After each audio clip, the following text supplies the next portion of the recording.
Have you ever brushed shoulders with death without even knowing it? Most horror stories are fiction, but the ones that really mess with your head are the ones that actually happened.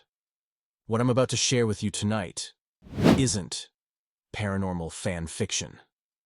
These are real events, real police reports, real trauma, the kind of stories that don't end when the video's over, because they could happen to you.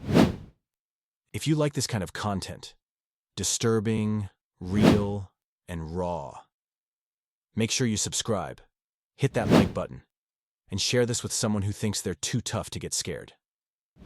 Let's see how they sleep tonight. Story 1. The Tenant. She thought the apartment was just old. Creaky pipes, a funny smell. Nothing to worry about, right? After all, she'd only lived there for 2 weeks. But the smell kept getting worse. It wasn't rot exactly. It was wet, like something decaying in a sealed bag. She scrubbed her fridge, took out the trash, lit candles. Nothing helped. Then came the blood. Just a few drops at first, under the fridge. Then a smear. Then a puddle. She called the landlord. He told her she was imagining it, so she called the cops. What they found was almost too horrible to believe. In the crawl space directly above her kitchen was the decomposing body of a man. He'd been crammed between insulation and a wooden beam left there like trash. He wasn't a stranger. He was the previous tenant. And the landlord had rented the unit out again without ever reporting the death. He claimed he didn't know. But blood doesn't lie. And neither did the security footage, showing him dragging a heavy bag into the crawl space 2 months earlier. Subscribe now if you want to hear the kinds of stories that never make the news, because landlords don't want lawsuits, and victims don't get to tell their side. Story 2. The Hiker's Final Photo.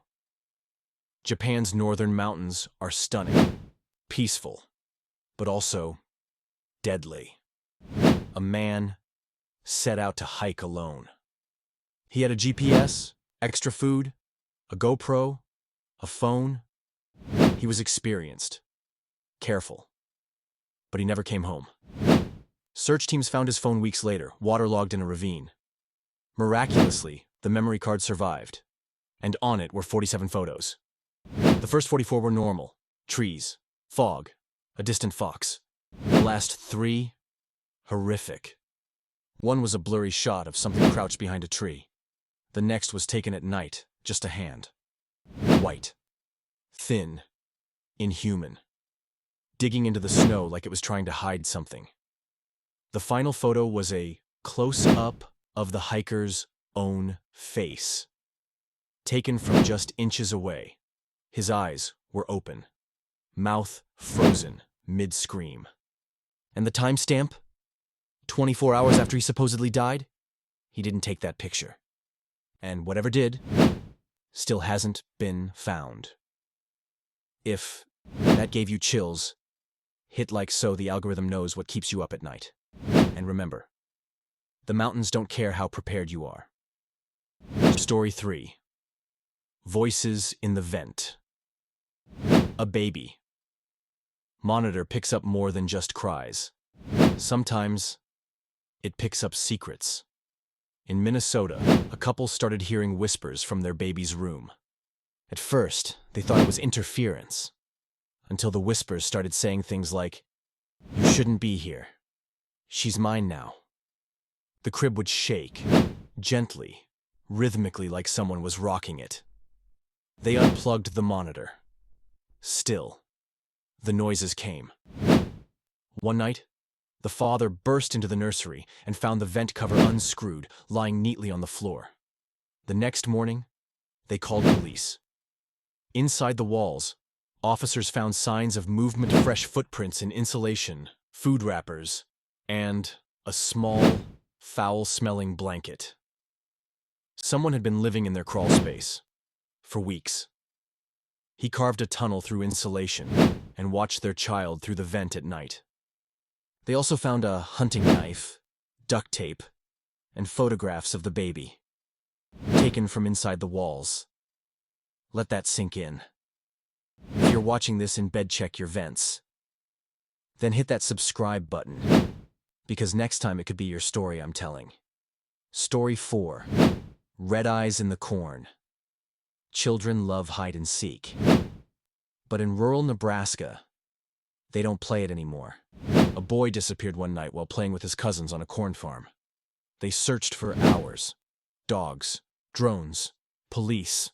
No tracks, no blood. Just his flashlight still on, buried in the dirt. His little sister said she saw something take him. She said it wasn't a man. It crawled like a dog, but stood like a person. It had glowing red eyes, and it smiled. They said she was traumatized, making it up. Then, a year later, another child vanished during hide-and-seek, same farm, different family. This time, a drone captured footage of the cornfield at dusk. Frame by frame, they spotted something. Inhumanly tall, bent backward, moving faster than anything should between the rows, and just before the feed cut out, 2 red eyes flashed in the lens and blinked. No child has played hide-and-seek there since. If this gave you goosebumps, share it with someone who thinks monsters aren't real. Because sometimes, they're ancient, and they're hungry. Story 5. The hospital basement. Hospitals save lives, but some take them. A night security guard was assigned to patrol a decommissioned hospital in Texas. The building was gutted, power off, basement sealed. He was told, never go down there. But one night, his radio picked up crying. Soft, desperate, like a child. Coming from the basement stairwell. He went down. Flashlight flickering. The walls were covered in mold. But also, handprints. Dozens of them. Child-sized. Bloody. Fresh. He turned a corner and saw a steel gurney flipped on its side, something black pooling around it. Then, breathing right behind him, he whipped around. Nothing. He ran, slammed the door shut, reported everything. The footage confirmed it. But there was one thing he didn't notice in real time. Only the cameras caught it. A figure standing behind him. Mouth wide open. Eyes gone. It followed him all the way up the stairs, and then disappeared. He never came back for his final paycheck. Subscribe if you made it this far, because not everyone does. And like this video to tell the algorithm you want more real horror. So, still think horror is just in movies? These were real events. People lived through them, some didn't. And if you're feeling a little unsettled now, good. That means your instincts are still working. If you enjoyed this kind of terrifying storytelling, subscribe. If you barely got through it, subscribe. If you want more true horror next week, hit the bell, or something might find you before I do. Like, share. And remember, real horror doesn't need ghosts. Just people, places, and bad timing.